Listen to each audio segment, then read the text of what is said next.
When a girl doesn't mature, someone always foots the bill. Her partner, her children, or herself. This phrase may sound harsh, but it's one of the most overlooked truths of our time. Because when a woman doesn't grow from within, when she remains emotionally stagnant, waiting to be rescued, cared for, led, the consequences don't just affect her, they spill over onto those who love her, on those who trust her, on those who depend on her, an emotionally exhausted husband, children who feel they need to be adults before their time, families that fall apart, not because of a lack of love, but because of overdependence, neediness, and emotional disorder. The woman who has never integrated her shadows, who has never learned to be enough for herself, who has never faced her own pain, she doesn't realize the weight she's transferring. Because she seems sweet, she looks fun, she seems charming. But deep down, she still lives like a girl. An intelligent girl, yes, but she's never been taught to really mature. Carl Jung called this the puella eterna, the eternal girl. The one who fears commitment, rejects the boredom of the adult routine, lives on romantic idealizations, and refuses to touch her own strength. She doesn't want to save herself, she wants to be saved. And that's why she almost always drags down those who try to save her. But it's not just her fault, because the whole world seems to conspire to keep her that way. Culture applauds women who seem light, spontaneous, and fragile, and it distrusts the woman who becomes firm, intense, and in charge of herself. As if a woman's peak was always before she became too dangerous, in the best sense of the word. But time passes, and the real world demands maturity. Not to please anyone, but to sustain a life. And when that maturity never comes, frustration sets in, emptiness sets in, and what seemed charming becomes unbearable, for her and for those around her. But where does this blockage come from? Why are so many adult women still trapped in the emotions of a teenager? Perhaps it all began much earlier, in a girl's bedroom, surrounded by care, but deprived of what she needed most. If you're a woman, you may find parts of yourself here that you've never dared to face. If you're a man, you may see for the first time what lies behind attitudes that have always confused you. But whoever you are, if you stick with it to the end, you may finally understand what lies behind emotional immaturity and how it may be silently shaping your relationships, your traumas, and even the fate of your family. More than that, you'll discover that there is a way out, a path to maturity that begins where most people stop looking.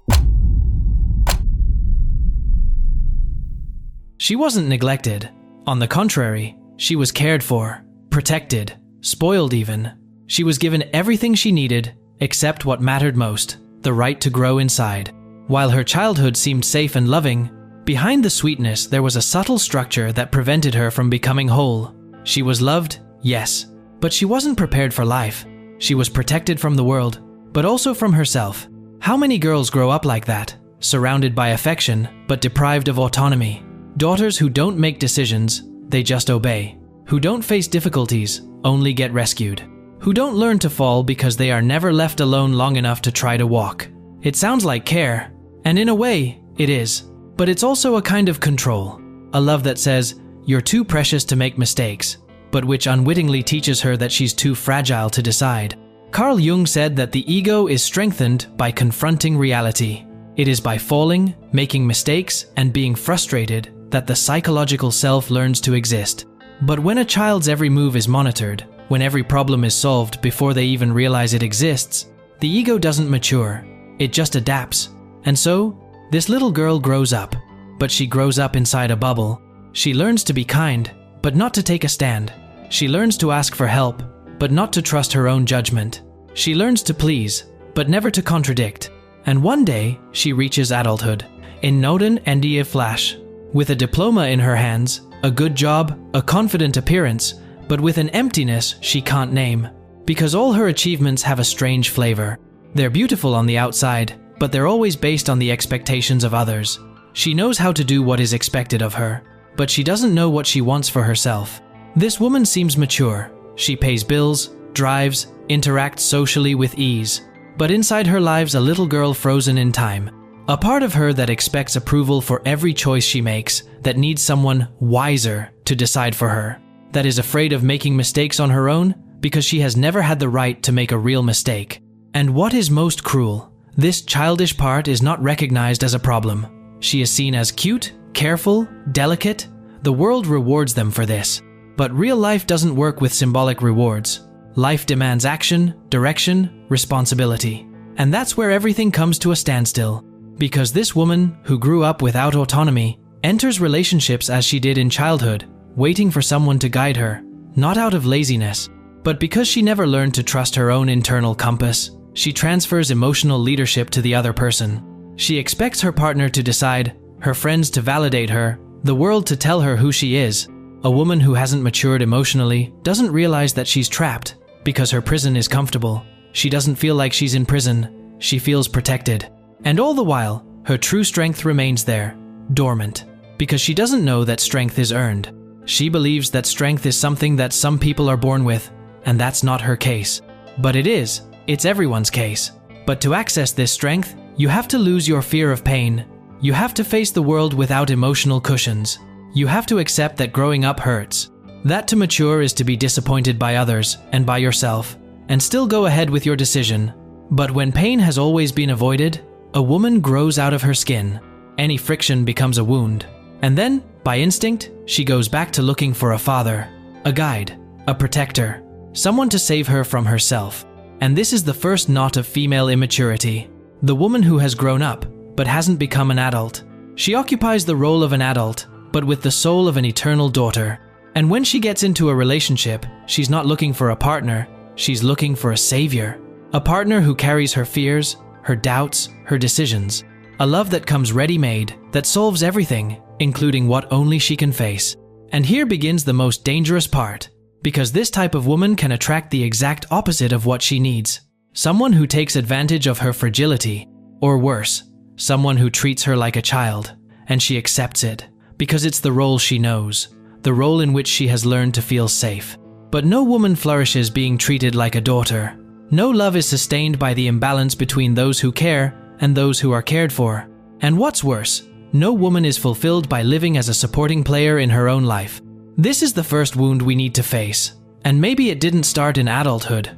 Perhaps it began in her lap, a sweet lap, but one that prevented her from walking alone. And it is precisely from this fragility, silently built up, that the next impulse is born, to seek in love the salvation that never came from autonomy. Wake up, work, pay bills, sleep, and repeat it all over again the next day.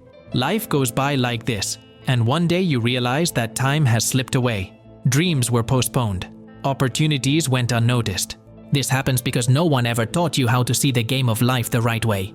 But there is another path. If you want to reach the next level, you need to access new knowledge. And that's exactly what you'll find in the White Rabbit Codes. This book will open your eyes to what is really happening. You'll understand why you keep getting stuck in the same cycles, learn how to escape autopilot, and start seeing the opportunities that were always there. And finally, you'll make decisions that truly lead to the life you've always wanted. If you feel ready for this change, the link is in the pinned comment. You'll be surprised at how simple it can be to increase your prosperity. Success is a decision. The choice is yours. At some point in her life, she began to believe that being loved was enough. That love, true, intense, overwhelming love, would solve everything. That all it took was finding the right person for her fears to subside, for her life to fall into place, and for her to finally feel complete. This idea didn't come out of nowhere. It was planted early, watered with stories, movies, and compliments conditioned to her sweetness. She grew up hearing that one day someone would choose her, that all she had to do was be a good girl, and love would come as a reward. And so she spent her life molding herself to this ideal. She became kind, understanding, charming, and inside her grew a silent expectation that one day someone would see all this and say, "It's you." And from then on, everything would make sense. But that moment never comes. And when it does, it's never what she imagined. Because she's not just looking for love, she's looking for salvation. She looks for emotional security in other people's bodies. She expects the other person to bring firmness to her emptiness. And that's never sustainable, nor is it fair. Relationships based on the hope of being completed tend to become emotional prisons. They enter the relationship expecting to be guided, protected, and validated. And they often find exactly that. For a while, until the bill arrives. Because no one can emotionally sustain another person for long. The expectation of being saved turns any relationship into a debt. And sooner or later, the other person starts to drift away, to get tired, or to control. And then that woman who seemed so sweet and loving finds herself anxious, insecure, and desperate. Because once again, everything she had is gone, taking with it the false sense of completeness she thought she had achieved. And therein lies the pain. It's not just about love that ends, it's about a cycle that repeats itself. She gives herself whole to a promise of salvation. She hides parts of herself so as not to frighten. She tolerates the intolerable for fear of being left. She molds her personality to the other person's liking, believing that this time it will be enough. But in the end, you feel used, empty, invisible, and yet she tries again, with someone else, with the same script. Because inside her still lives that girl who believes that the right love will cure her, but nobody heals what you're not willing to look at. Carl Jung said that when we seek in others what we lack, we are projecting our shadow. A woman who expects to be chosen is actually trying to escape the responsibility of choosing herself. She clings to the romantic ideal because it exempts her from the most difficult task, maturing, and taking charge of her own destiny. Culture reinforces this all the time. In fairy tales, the princess doesn't have to do anything, just be good, beautiful, and wait. And even though today she has independence, a career, a voice, emotionally, she's still inside the castle, waiting, wishing to be saved from a void that no one, absolutely no one, can fill for her.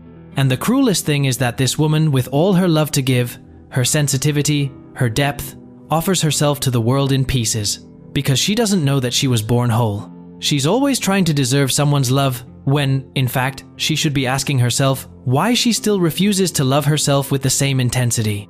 The problem has never been wanting to love. The problem is that she never learned to love herself first. And that's why relationships become emotional battlefields.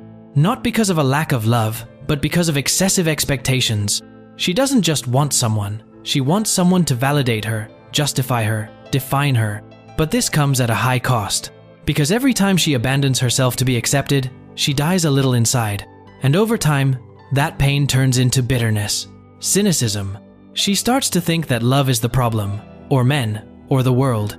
But the problem is where she's been leaving.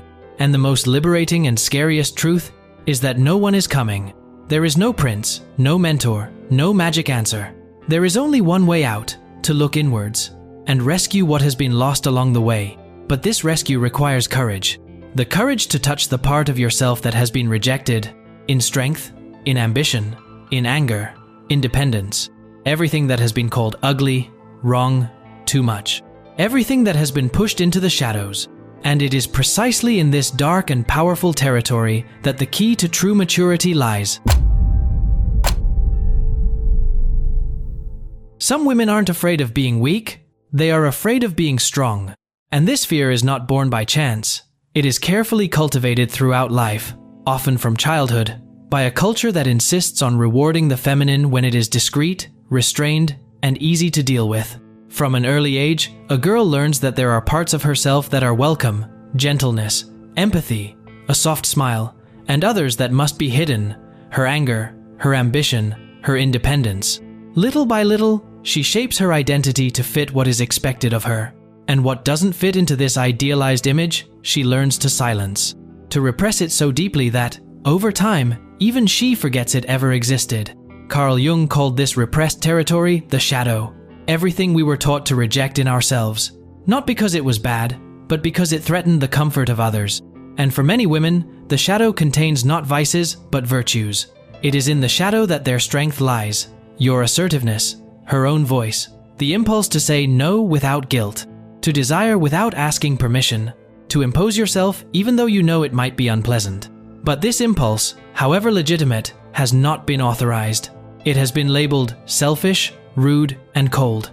A woman who imposes herself too much is difficult. A woman who has too much ambition is masculinized. A woman who speaks too firmly is intense. A woman who wants to decide for herself is uncontrollable. So instead of cultivating these traits, she represses them, she guards them, and in place of a strong, authentic presence, she erects an acceptable version of herself. A diluted, domesticated, but also deeply disconnected version. The problem is that everything that is repressed manifests itself in other ways. Hidden strength becomes anxiety. Contained anger becomes passive irritation. Denied ambition becomes sabotage. Unexercised independence turns into emotional dependence. And little by little, this woman begins to waste away inside. Not because she lacks anything, but because she is left with everything she doesn't have the courage to be. She begins to convince herself that she is light, sensitive, and easy to live with. But the truth is that she is at war with her own power. She has learned to confuse self-knowledge with restraint, and maturity with conformism. But deep down, she knows she's lying to herself. She feels that something inside her is suffocating, waiting for a chance to breathe. And that feeling doesn't go away, because the shadow doesn't disappear, it waits. And when a woman doesn't consciously integrate it, it appears as a symptom, as a crisis, as exhaustion, like that strange sensation of living, but not feeling alive. Often, this woman enters relationships expecting to be seen, but she fears showing who she really is. She fears that by assuming her true voice, she will lose the love she has earned by being acceptable. So she gives in, tolerates, silences, until one day, she can't take it anymore. She explodes, breaks down, or worse, gets sick. And here's the great truth. Emotional maturity doesn't come from suppressing the shadow, but from integrating it. Understanding that its strength is not a threat, but a foundation. That anger is not a sin, but a compass that points out where you have been hurt. That your ambition is not vanity, but the legitimate desire to occupy space in the world. That saying no is not rejecting the other, but choosing yourself. When a woman begins to recover these lost parts, something in her realigns. She recognizes herself. She feels like she's come home. And she realizes that what she feared most, being seen as whole, was precisely what needed to happen most. Because no one can live half their life being half themselves. But society, of course, doesn't make this process any easier. Because a woman who comes out fully becomes unpredictable. And the system doesn't like what it can't control. It prefers her to remain in a safe place, infantilized, dependent, eager for approval. This is why, even in modern times, there is a silent cult of female fragility. A cultural structure that rewards the woman who remains, a girl. Perhaps the most perverse thing about all this is that the world doesn't just tolerate women who repress their strength, it rewards her. There is a kind of silent, and often unconscious, admiration for women who stay small, who don't speak up, who don't take up too much space, who don't challenge certainties. The fragile, emotionally dependent woman, afraid to grow up, is often seen as sweet, delicate, feminine. She receives affection, protection, and acceptance. But in return, she gives up on herself. And the most insidious thing is that this is not presented as oppression, it's presented as praise. From an early age, girls hear that they are good when they obey, that they are polite when they keep quiet, that they are sweet when they give in. They grow up believing that these qualities are their main value. And over time, they learn that there is a way of being that pleases, that conquers, that makes them desirable. That of the light, smiling, spontaneous, almost childlike woman who doesn't threaten, who doesn't demand, who seems to fit in perfectly anywhere. Culture reinforces this all the time. In romantic comedies, the protagonist is always confused, clumsy, lost, and adorable. She's not strong, she's needy. She expects to be loved, she doesn't love herself first. Her charm lies in her vulnerability, not in her consistency. And the happy ending only happens when someone saves her. Social networks repeat the same script. Influencers with soft voices, docile countenances, delicate poses. The aesthetics of fragility as a language of influence. The more innocent they seem, the more attention they receive. The less profound the speech, the more shareable it becomes. And behind it all, a subliminal message. To be a woman is to be pretty to look at, not dangerous to think about. The whole system cooperates to keep women in this place of eternal adolescence. It's as if there were a secret reward for remaining a girl. A woman who remains fragile doesn't destabilize the world. She is predictable, moldable, and therefore more accepted. The question is, at what cost? Because this woman, however lovely she may seem, lives a conditioned existence. She has to maintain her image. She can't contradict herself. When she feels angry, she hides it. When she wants more, she retreats. When she gets frustrated, she swallows it down. Because she knows that the affection she receives is conditional on her lightness. She is loved as long as she doesn't weigh her down, as long as she doesn't overflow, as long as it doesn't threaten. But there comes a time when this becomes unbearable. Some explode, others get sick, others simply get tired of acting. Because no woman was born to fit into a frame. No woman can live up to an ideal. And the problem isn't just what she represses, it's how much she has to sustain that version every day in order not to be rejected. This kind of prison doesn't have bars. It has likes, it has compliments, it has invitations, it has opportunities. But they all come at a price, not being whole. And what few people realize is that the cult of fragility is not just a reflection of society, it's a containment mechanism, a sophisticated system to keep women away from their own power. If she remains indecisive, eternally graceful, emotionally dependent, she will never be dangerous enough to change any structure. That's why, for many, really growing up seems like an act of rebellion. Starting to say no, speaking up, getting out of the pose, disagreeing, allowing yourself to make mistakes, freak out, assert yourself, not smiling when everything isn't right. This process is frightening because it marks the end of an identity that yielded affection, but it also marks the beginning of something infinitely more valuable, the possibility of existing fully. But to do that, you have to do something that culture has never taught you, something that seems contradictory, radical, almost heretical, taking full responsibility for your own life. And that's the point where everything starts to change. Is this content making you reflect and sparking new ways of thinking?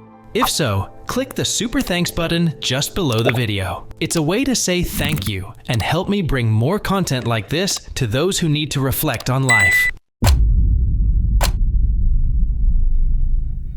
It's not always easy to tell when someone is in prison. Sometimes imprisonment has the appearance of sweetness. Other times, it's disguised as emotional dependency, disguised as romanticism. In many cases, the cell is built with compliments, with phrases like, so delicate, so sweet, so charming.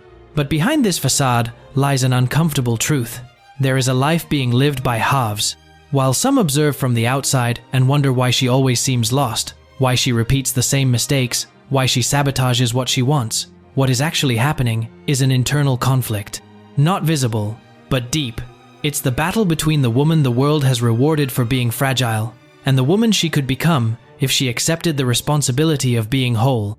And that's not a criticism, it's a diagnosis. Because this dynamic doesn't arise by chance. It's cultural, it is learned, it's reinforced. Many people grow up around emotionally dependent women and don't understand why. Others get romantically involved with this pattern and get lost trying to help. And there are also parents of girls who are already showing the first signs, trying to please before listening to themselves, fearing making a mistake before even trying. This fragility is not a character flaw. It's the result of an invisible architecture, overprotective families, constant external validation, and a culture that rewards feminine lightness as long as it never weighs too much. What's at stake here is not just one woman's behavior, but the reflection of an entire system that limits psychological maturation in the name of acceptance. And over time, this takes its toll. For those who experience this immaturity, the symptoms are clear. Unstable relationships, recurring identity crises, chronic fear of loneliness, a constant feeling of not being ready for life. And for those who live with it, confusion remains. Why does someone so intelligent, so capable, cancel herself out? Why does she abandon herself every time she is loved? Why does she seem to carry a fear she can't name? Carl Jung said that true maturation happens when the individual descends into their own inner tower, a symbolic space where what has been avoided for years lives, the repressed traits, the disguised fears, the forgotten strength. And it is on this journey that the cycle is finally broken. Because it is inside, away from outside eyes, that a woman, or any human being, finds what no validation in the world has been able to offer: rootedness. The inner tower is not isolation, it is reconfiguration. It's where everything that was expelled, ambition, anger, voice, desire, comes back to take its rightful place. And from then on, the outside world begins to lose its power to define who she is. This reconstruction takes courage. It's not pretty like in the movies. It involves mourning, breakups, deep silences. But it is also where true freedom is born. When someone understands that they no longer need to be chosen because they have finally chosen themselves. If you've made it this far, you may have realized that this script was never just about women. It was about psychological patterns that run through families, relationships, and entire social structures. And more than that, it was about the responsibility we all have, men, women, parents, children, partners, not to perpetuate immaturity as the norm. Because the truth is that it doesn't just affect those who live it, it affects the environment. It generates emotionally helpless children, exhausted partners, and repeated family cycles. The immaturity of one individual can spread like an invisible crack in the foundations of an entire home. That's why ignoring it is never neutral. It's complicit. But there is a way out. It starts where most people stop looking. In the decision to face yourself with brutal honesty, to review the stories you've inherited, taking on the shadows you've rejected, consciously choosing to mature. Not through external pressure, but through internal freedom. Perhaps now you understand what lies behind emotional immaturity. Perhaps you've seen someone you love, or yourself. Perhaps you've seen the reflection of something you'd rather ignore. But if you've come this far, you now have a responsibility, not to leave the same way. Because psychological maturity doesn't happen all at once. But it starts right here, the moment you stop waiting and decide to take it all on. If you've made it this far, you've already taken a step beyond most people. You're subscribed to the channel, you watch the videos, you reflect on every idea. Now the question is, how far do you want to take this? If you want to take the next step and truly apply this knowledge to your life, the White Rabbit Codes is ready for you. The link is in the pinned comment. Remember, success is a decision. The choice is yours. Count on me and follow the White Rabbit.